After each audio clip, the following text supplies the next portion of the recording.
Praise the Lord मसीह यीशु में आप सबों की सलामती हो। मैं आप सबको फेथ बाइबल कॉलेज की इस ऑनलाइन जर्नी में एक बार फिर वेलकम करता हूं। और मैं ईमान रखता हूं कि जिस तरह से आपने इस हफ्ते के पिछले लेसन्स के वसीला से बरकत पाई है, इस लेसन के वसीला से भी आप यकीनन खुदा के कलाम की अमीक बातों को सीखेंगे, समझेंगे और जानेंगे। सो जी डियर स्टूडेंट्स, इस वीडियो लेसन में हम खास तौर पर डिस्कस करेंगे concerning the book of Ruth. और रूथ की किताब का हम एक जायजा लेंगे और उसको अंडरस्टैंड करेंगे, उसकी थियोलॉजी को स्टडी करेंगे, उसके कैरेक्टरिस्टिक्स को देखेंगे कि इस किताब में हमें क्या डिफरेंट कैरेक्टरिस्टिक्स मिलते हैं। हमें पूरी किताब में क्या, किस तरह से हमें खुदा अजीब और जलाली काम करता हुआ दिखाई देता है। सो जी dear student, so title of book बड़ा सिंपल है, रूथ। तो रूथ की किताब असल में एक किरदार है जो हमें इस किताब में नजर आता है, रूथ। उसके ही नाम से इस किताब का टाइटल है। और अगर आप इसको स्लोगन देना चाहते हैं तो आप ये भी लिख सकते हैं, गॉड्स रिवॉर्ड एंड फेथफुलनेस, यानी खुदा जो अजर देता है और वो खुदा जो वफादार है। हम इस किताब में, इस छोटी सी किताब में जो कि सिर्फ 4 अबवाब पर मुश्तमिल है, हम इसमें खुदावंद के अजर और उसकी भलाई को देखते हैं। जब हम इस किताब के स्ट्रक्चर की बात करते हैं स्टूडेंट्स, तो इसमें हम इस किताब को 2 हिस्सों में बांटते हैं। Number one, devotion brings God and devotion brings food and protection, यानी खुदा की तरफ डिवोटेड जब आप होते हैं, जब आप उस पर इन्हिसार करते हैं, जब आप उस पर तकिया करते हैं, तो उस पर ईमान रखने से, उस पर तकिया इन्हिसार करने से खुदावंद आपको खाना भी फराहम करता है और उसी के साथ साथ आपको मुहाफ़ज़त भी देता है। और ये थीम हमें पहले 2 अबवाब में हमें नजर आता है, क्योंकि खुदावंद हमारा वो खुदा है जिसने कौम बनी इसराइल को, अगर आप देखें, क्योंकि ये बाइबल सर्वे की बातें हैं, तो आपको हर चीज में पुराने एहदामे के और नए एहदामे के कॉन्टेक्स्ट में देखना चाहिए। अगर आप अंदाजा लगाएं तो खरूज की किताब में आपने इस चीज को स्टडी किया कि किस तरह से खुदा ने आसमान से, फ्रॉम हेवन, उन्होंने, खुदा ने मैना यानी मन बरसाया। और खुदा जो हमारा मुहाफिज है, जबूर नवीस उसकी बहुत सी बातें बयान करता है कि वो हमारी ढाल और सिपर है, वो ऊंचा बुर्ज है, वो हमारी चट्टान है, वो हमारा मुहाफिज है जो ना सोता है ना ऊंघता है। आमीन। दूसरे हिस्से में हम देखते हैं, तीसरे और चौथे बाब में, कि किस तरह से खुदावंद के साथ मिले रहने से खुदा मिसियनिक एंसेस्ट्री को, यानी आने वाले मौदा मसीह की एंसेस्ट्री को वो डेवलप करता है। और वो हमें तीसरे और चौथे बाब में हमें इस किताब में नजर आता है। इस किताब का कीवर्ड है रिवॉर्ड, यानी अजर। सो आपने ये बातें एग्जाम पॉइंट ऑफ व्यू से याद रखनी है कि इस किताब का कीवर्ड है अजर। और इसकी कीवर्ड्स हमारे पास रूत की किताब पहला बाब और उसकी छठी आयत है। मैं आपके लिए कलाम पाक में से पढ़ता हूं। रूत की किताब पहला बाब उसकी छठी आयत। आप में से बहुत लोगों को ये जुबानी भी याद होगा, या पैराफ्रेज करके आपको, आपने इसको याद भी रखा होगा। वो ये है, तब वो अपनी दोनों बहुओं को लेकर उठी कि मुआब के मुल्क से लौट जाए, इसलिए कि उसने मुआब के मुल्क में ये हाल सुना कि खुदावंद ने अपने लोगों को रोटी दी और यूं उनकी खबर ली है। सो यहाँ पर हम देखते हैं कि किस तरह से खुदा ने उनको ब्लेस किया है और वो मुआब में हैं। और बैतल हम छोड़ के वो मुआब में गए हैं। अभी हम डिटेल डिस्कशन भी देखेंगे कि किस तरह से बैतल हम में उन्होंने उनका हाल सुना कि खुदा ने उनको रोटी दी है। और जब वो वापस जाने लगे हैं तो 16वीं आयत में ऐसा देखिएगा, वो वहां पर ये बयान करता है, रूत ने कहा, तू मिन्नत ना कर कि मैं तुझे छोड़ दूं और तेरे पीछे से लौट जाऊं, क्योंकि जहां तू जाएगी मैं जाऊंगी और जहां तू रहेगी मैं रहूंगी। तेरे लोग मेरे लोग और तेरा खुदा मेरा खुदा। सो छठी आयत के साथ आप 16वीं आयत को भी लिख लें कि किस तरह से खुदावंद यहाँ पर रूत के वसीला से हम एक परफेक्ट कमिटमेंट के ताल्लुक से सिखाता है कि this is called a perfect commitment. और याद रखें कि अगर आप खुदा के साथ कहते हैं कि आप बहुत कमिटेड हैं, तो आप उसके लोगों के साथ भी कमिटेड होंगे, अदरवाइज हमें पता ही नहीं चलेगा कि क्या आप वाकई खुदा के साथ फरमाबरदार हैं। अब यहाँ पर रूत जो कि नौमी की बहू है, रूत ये कहती है जहां तू जाएगी नोमी, मैं वहां जाऊंगी। जहां तू रहेगी मैं रहूंगी। जहां तू खाएगी मैं खाऊंगी। जहां तू मरेगी वहां मैं मरूंगी। तेरा खुदा मेरा खुदा। ये बहुत बोल्ड स्टेटमेंट है। और आगे बढ़ते हुए हम समरी स्टेटमेंट्स इसकी देखें तो हमें ये नजर आती है कि God blesses those who help other. खुदावंत उनको बरकत देता है जो दूसरों की मदद करते हैं। आमीन। और यहाँ पर हमें रूत और नौमी के किरदार में वो बातें नजर आती हैं कि किस तरह से नौमी खुदा के साथ, खुदा की बंदी और रूत की सास है, मगर वो सास नहीं समझती, बल्कि उसको माँ समझते हुए उसकी सेवा करती है, उसकी हेल्प करती है, क्योंकि नौमी अपने शौहर और अपने बेटों को खो चुकी थी। She didn't had anything. उसके पास कुछ भी मौजूद ना था, कुछ भी उसके पास ना रह गया था। मगर खुदा ने रूत को उसकी जिंदगी में भेजा। इसकी एक और बहू थी उर्फा, जिसके ताल्लुक से हम सीखेंगे जब हम इस किताब का एनालिसिस करेंगे। तो वो वापस चलेगी, मगर रूत नौमी के साथ रही। उसने ये जाना कि वो नौमी का साथ देगी, और नौमी का साथ उसने बखूबी हर तौर से दिया। और खुदा ने कैसे क्या किया उनके लिए? उनको खाना दिया, उनको घर दिया, और सबसे बढ़ के डेविडिक मेसियानिक लाइन दी, यानी आने वाले मौदा मसीह जो कि दाऊद की नस्ल से था, वो उसके लिए खुदा ने रूत को तैयार किया। आमीन। एप्लीकेशन इतलाक क्या है? इस किताब को पढ़ने के बाद हमें, हम मसीही जिंदगी में इस किताब को कैसे हम यूज कर सकते हैं? That is God help those who help themselves. No, ये मैंने देखे कि लाइन लगाई भी है, I I cancel it. Who help others. खुदावंत उनकी मदद करता है जो दूसरों की मदद करते हैं। हमें जी, टाइटल देखें तो रूथ का मतलब है फ्रेंडशिप। रूथ का मतलब है फ्रेंडशिप। और रूथ दर हकीकत इस किताब का एक बड़ा मायने खेज किरदार है। और जब हम ऑथरशिप की बात करते हैं तो ये ई एविडेंस से मुराद है एक्सटर्नल एविडेंस, यानी बैरूनी शवाहिद क्या है कि इस किताब को किसने लिखा है। वेल, तालमुदिक ट्रेडिशन के मुताबिक इस किताब को एस्क्राइब किया जाता है कि इस किताब को लिखने वाला कोई और नहीं बल्कि सैमुएल है। अगर आप ये इटर्नल इंटरनल एविडेंस देखें, यानी जो किताब में टेक्सचुअल एनालिसिस करते हुए नजर आता है, तो हमें ये गुमनाम है कि ये किसने लिखा है। It's anonymous. और ये किताब बयान नहीं करती कि इस किताब का लिखने वाला कौन है या इस किताब का मुसन्निफ कौन है। इस किताब को प्रोबेबली 1030 से 1020 बिफोर क्राइस्ट, कबल अज मसीह में लिखा गया। और क्योंकि उस वक्त इसका कॉन्टेक्स्ट हमें बुक ऑफ जजेस में मिलता है कि ये वाकयात जो आपको इस किताब में नजर आते हैं, ये काजियों के दौर के टाइम के वाकयात हमें इस किताब में नजर आते हैं। और अगर हम देखें तो बुक ऑफ जजेस कम से कम 300 सालों को कवर करती है। और आई थिंक सो कि ये उसी दरमियान में ये किताब लिखी गई।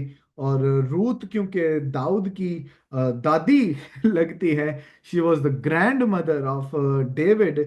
क्योंकि रूथ की किताब चौथे बाब के 17वीं आयत ये बयान करती है कि किस तरह से बोएज से उबैद, उबैद से यसी, और यसी से दाऊद पैदा हुआ।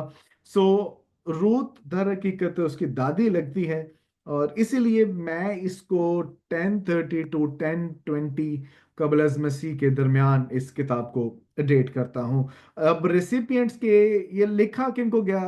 होपफुली मोस्ट प्रोबेबली उनको लिखा गया जो उस वक्त unified United kingdom of Saul या डेविड के रहने वाले थे। क्योंकि हम ये जानते हैं बाइबल सर्वे के मुताबिक, जब हम इसको सीखते हैं कि दाऊद के बाद जब सुलेमान आया, सुलेमान की वफात के बाद जो यूनिफाइड किंगडम इजराइल थी, यूनाइटेड नेशन इजराइल था, वो दो हिस्सों में बट गया।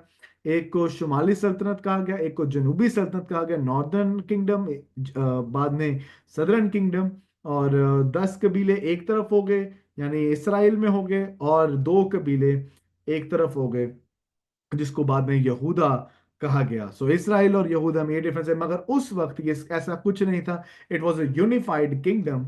और मोस्ट प्रोबेबली ये उस वक्त के सामीन को ये लिखी गई है, और इनको एड्रेस करते हुए इन बातों का जिक्र किया गया है। ओकेजन, क्योंकि अभी मैंने आपको बता दिया कि it was written during the time of जजेस, क्योंकि रूथ की किताब पहले बाब की पहली आयत में ही वो इस बात को बयान करता है। और उन्हें यहाँ में जब काजी इंसाफ किया करते थे, ऐसा हुआ कि उस सरजमीन में काल पड़ा, और यहूदा के बैतलहम का एक मर्द अपनी बीवी और दो बेटों को लेकर चला कि मुआब के मुल्क में जाकर बसे। So ultimately the context of this is that it was written, and उस टाइम के इवेंट्स तब रूनुमा हुए जब काजियों का दौर था। सो इस किताब का हिस्टोरिकल कॉन्टेक्स्ट दर हकीकत बुक ऑफ जजेस है।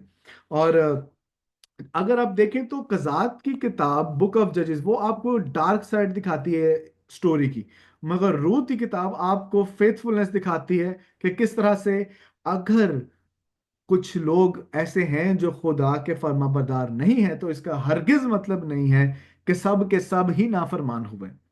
हमें रूत की इस कहानी से पता चलता है कि अगर बदी है तो नेकी भी है। हालेलुया। और एक खास फीचर जो आपको दोनों किताबों में मिलेगा वो है गॉड्स रिडेम्पशन, यानी खुदा का मखलसी देने वाला मंसूबा।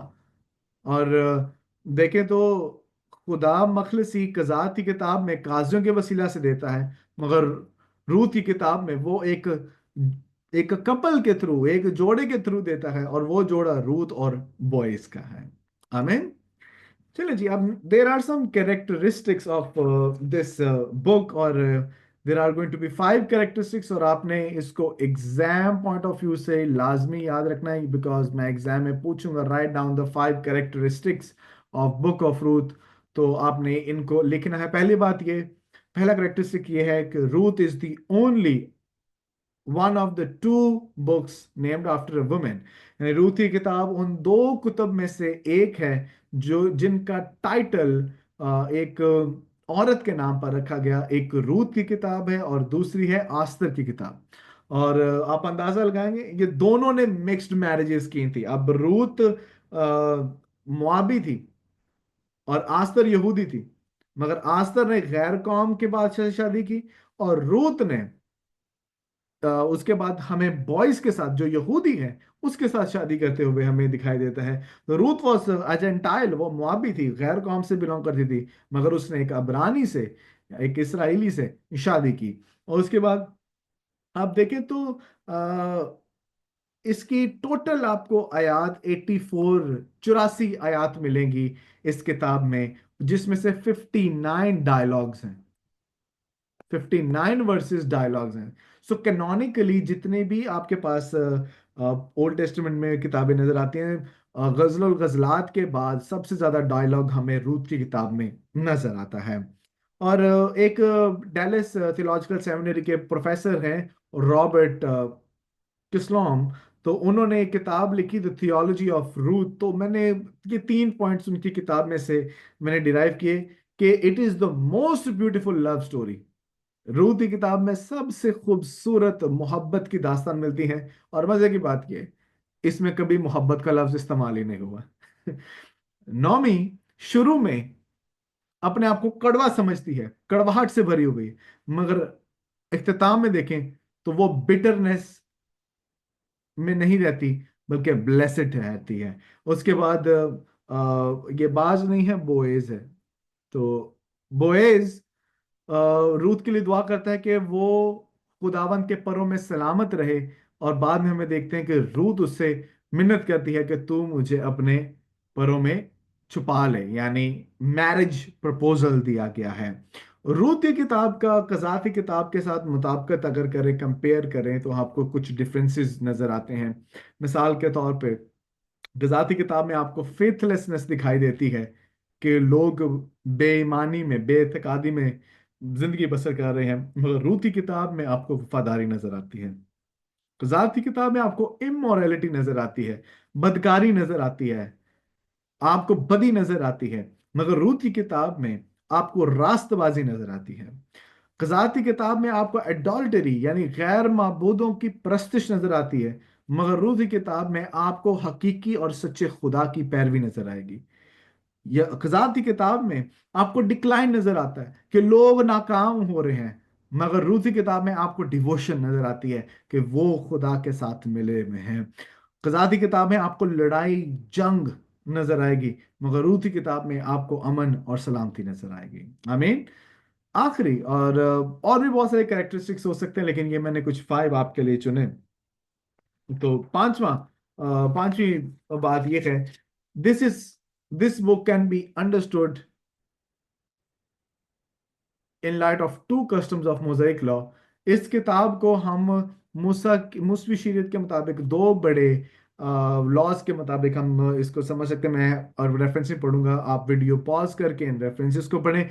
असिस्ना की किताब 24वां बाब उसकी 19वीं आयत से 22वीं आयत तक, और 25वां बाब 5वीं आयत से 10वीं आयत तक। तो पहले बात को हम देख रहे हैं, द प्रैक्टिस ऑफ ग्लीनिंग। खुदा ने हुक्म दिया था कि अगर भूले चौके से कोई फसल का जो मालिक है और उसके वहां पर काम करने वाले अशखास हैं, वो भूल जाएं कि सारी फसल उन्होंने अभी नहीं उन्होंने काटी, तो उस जमीन में वो फसल को रहने दें, क्योंकि खुदा ने कहा था वो मुसाफिरों के लिए और वो गरीब लोगों के लिए और बेवाओं के लिए वो वहां से खुराक ले सकते हैं। खुदा ने ये वादा, खुदा ने ये हुक्म इस्तिस्ना की किताब 24वें बाब में 19वीं आयत से 22वीं आयत में दिया। और हमें नजर आता है कि जब रूत बॉयज के खेत में गई है, तो बॉयज ने मना नहीं किया कि तू ना चुन। बॉयज ने बल्कि अपने काम करने वालों को कह दिया इसको चुनने देना। तो हमें ये कस्टम, जूश लॉ और जूश कस्टम हमें वहां पर इस किताब में दोबारा से रोल प्ले करते हुए दिखाई दे। दूसरा, किन्समैन रिडीमर, यानी कराबती होना। जो करीबी होता है उसका हक होता है कि वो मखलसी दे। अब किन्समैन रिडीमर से ये मुराद है कि अगर एक भाई की बीवी, सॉरी, एक भाई की शादी हुई है और भाई की वफात हो गई है, तो उसका छोटा भाई अपने भाभी यानी अपने बड़े भाई की बीवी से ब्याह कर ले। हाँ, अब इसको आपने गलत नहीं समझना, ना ही मिस इंटरप्रेट करना है। ये हुक्म कतई तौर पर जिनसी ताल्लुकात कात के ताल्लुक से नहीं है कि दे मस्ट हैव लाइक जिनसी ताल्लुकात विद ईच अदर। हाँ, ये तब मुमकिन है जब बड़े भाई की वफात हो गई है, उसकी डेथ हो गई है, तो छोटा भाई वो हक अदा करे कि बड़े भाई की बीवी को सिक्योरिटी दे, उसको प्रोटेक्शन दे, और उसकी नीड्स को वो पूरा करे। और मना किया गया था कि बाहर कहीं शादी नहीं करनी। और यहां पर हमें नजर आता है कि बॉयज नौमी का करीबी रिश्तेदार था, और इसीलिए बॉयज ने रूथ का किन्समैन रिडीमर होने का फर्ज निभाया। हालांकि उस रूथ से पहले, बॉयज से पहले भी ज्यादा करीब एक और शख्स था, मगर उसने किन्समैन रिडीमर होने का फर्ज निभाने से इनकार किया। इसलिए हमें ये नजर आता है कि बॉयज ने बाद में उस सब चीजों को पूरा किया। और ये हमें पिक्चर बड़ी खूबसूरत नजर आती है मसीह यीशु में। हालेलुया। कि जीसस क्राइस्ट वो हमारा किन्समैन रिडीमर है। और इसके लिए जो किन्समैन रिडीमर के लिए लफ्ज इस्तेमाल किया गया है वो है गोएल, Goel, गोएल। कुछ इसे जोएल भी पढ़ लेते हैं, गोयल पढ़ लेते हैं, डजेंट मैटर।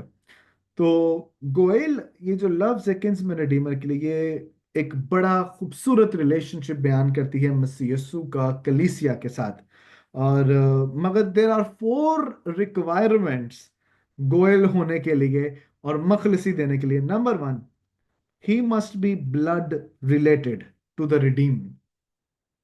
दूसरे बाब की 20वीं आयत रूत की किताब में, और अस्सना की किताब 25वें बाब की 5वीं और बाद में 7वीं आयत में ये लिखा है कि वो ब्लड रिलेटेड होना चाहिए। और मसीह यीशु कामिल इंसान और कामिल खुदा था। हालेलुया। और इसीलिए योना की इंजील पहले बाब की 14वीं आयत में लिखा है कि कलाम मुजस्सिम हुआ और फजलो से चाहे मामूर होकर हमारे दरमियान रहा।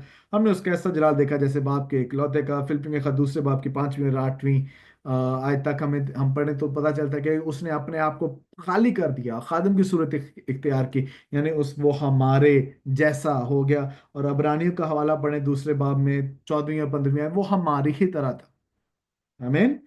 दूसरी रिक्वायरमेंट थी, he must be able to pay the redemption price.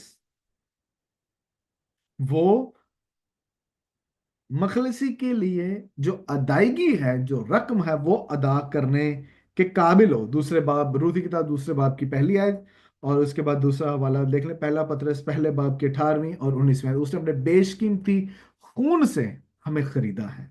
हमें तीसरी रिक्वायरमेंट यह है, he must be willing to redeem. Ruth की किताब तीसरे बाब की 11वीं आयत। और हम देखते हैं कि यीशु मसीह यूहन्ना की इंजील 10वें बाब की 15वीं आयत में कहता है ही, और मत्ती की इंजील 20वें बाब की 28वीं आयत में, अब्रानियों का खत 10वें बाब की 7वीं आयत में, he was willing to take us out of this sin problem. वो हमें छुड़ाने और मखलसी देने के लिए आया। और चौथी रिक्वायरमेंट यह है, he must himself B free, यानी वो खुद मखलसी शुदा शख्स हो। चौथे बाब की 10वीं आयत रूती किताब में। और हमें हमें देखते हैं मत्ती की इंजील पहले बाब की 23वीं आयत में कि यीशु मसीह कमवारी से पैदा हुआ ताकि वो बेगुनाह, बेऐब और बेदाग ठहरे। आमीन। So these were the 5 characteristics of the book of Ruth. अब हम पढ़ते हैं आउटलाइन और टेक्सचुअल सर्वे ऑफ बुक के तरफ। सो जब हम इसकी तरफ ग्लीन करते हैं, सो अभी हमने देखा कि देर आर टोटल 4 चैप्टर्स। और पहले 2 अबवाब में हमें डिवोशन नजर आती है। पहले 2 अबवाब को देखते हैं। सो इसमें है कि the way God bless Ruth's devotion to Naomi by God's provision of food and protection shown how God blesses those who help others. पहले 2 अबवाब इस बात की निशानदेही करते हैं कि खुदा किस तरह से उन लोगों की हेल्प करता है, मदद करता है, उनको प्रोवाइड करता है जो दूसरों की मदद करते हैं। और रूथ अपनी सास के लिए बहुत डिवोटेड थी। और उसने अपनी फैमिली को, मुआब में सारे रिश्तेदारों को, नातेदारों को छोड़ा। और रूथ अपनी सास नोमी के साथ बैतलहम में चलेगी। और ये एक बहुत बड़ी सेक्रीफाइस है सेल्फ के लिए, यानी उसकी अपनी खुदी के लिए और उसके पुराने खुदाओं के लिए, जो कि आपको पहले बाब में नजर आता है। रूथ और नोमी ये दोनों विधवा हो चुकी थी, सॉरी विधवा कह रहा हूं, बेवा हो चुकी थी। और आप यूं समझ लें कि नोमी का शौहर महलून, नोमी का शौहर अली मलिक और उसके दोनों बेटे महलून और कलियून, ये दोनों बेटे और शौहर अली मलिक, ये तीनों मर जाते हैं। और हमें ये चीज बाद में नजर आती है कि अली मलिक और उसका खानदान वो बैतलहम को छोड़ के, बैतलहम का मतलब है रोटी का घर, वो रोटी का घर छोड़ के रोटी की तलाश में मुआब में चले जाते हैं। अब आप अंदाजा लगाएं कि रोटी के घर को छोड़कर रोटी की तलाश में मुआब गए हैं, क्योंकि उस वक्त बैतलहम में काल पड़ा था।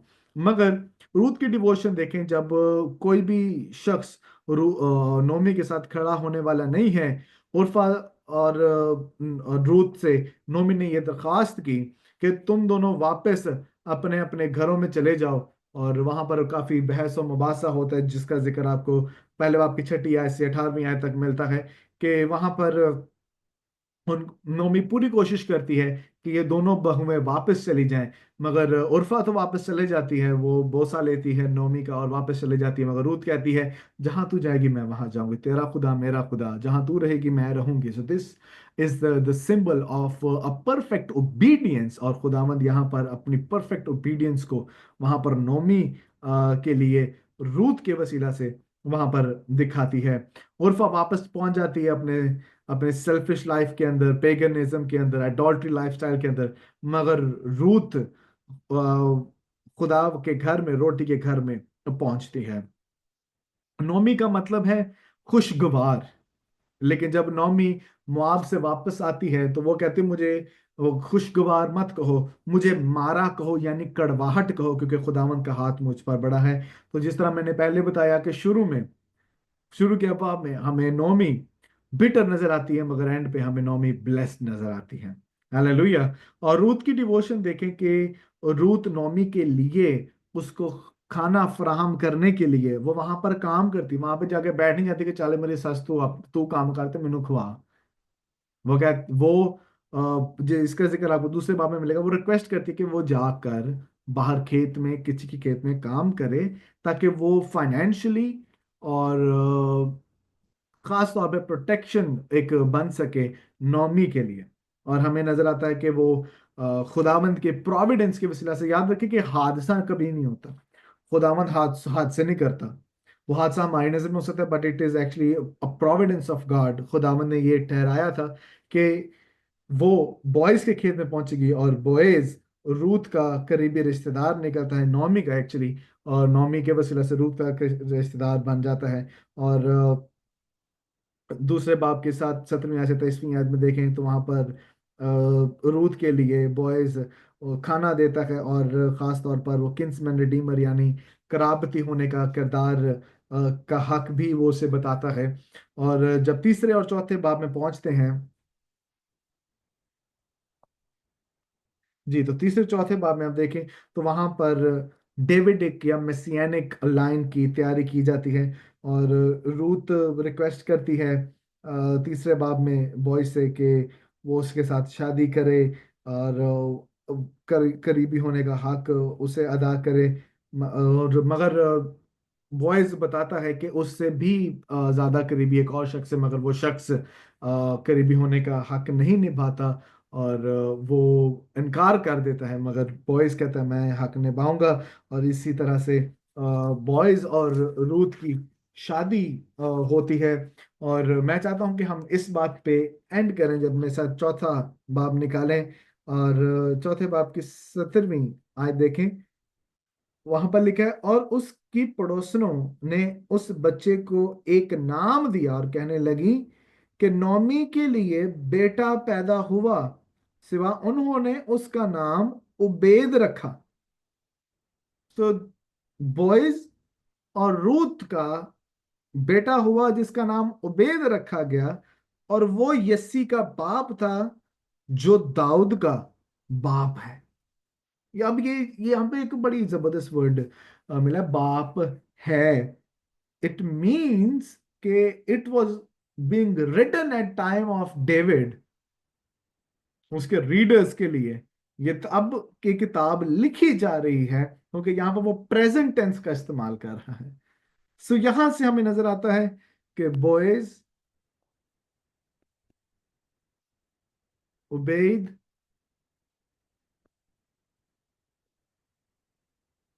यस्सी, डेविड, और फिर डेविड के बाद उसकी असल और नस्ल से हमें यीशु मसीह नजर आते हैं। आमीन। सो मैं ईमान रखता हूं कि आपने इस वसीला, इस कलाम, इस सारे लेसन के वसीला से खुदा के कलाम की बातों को सीखा है, समझा है, जाना है। मैं उम्मीद रखता हूं और ईमान रखता हूं कि आप इसी तरह से फेथ बाइबल कॉलेज के साथ जुड़े रहेंगे और कलाम की बातों को सीखते जाएंगे। आमीन। God bless you all.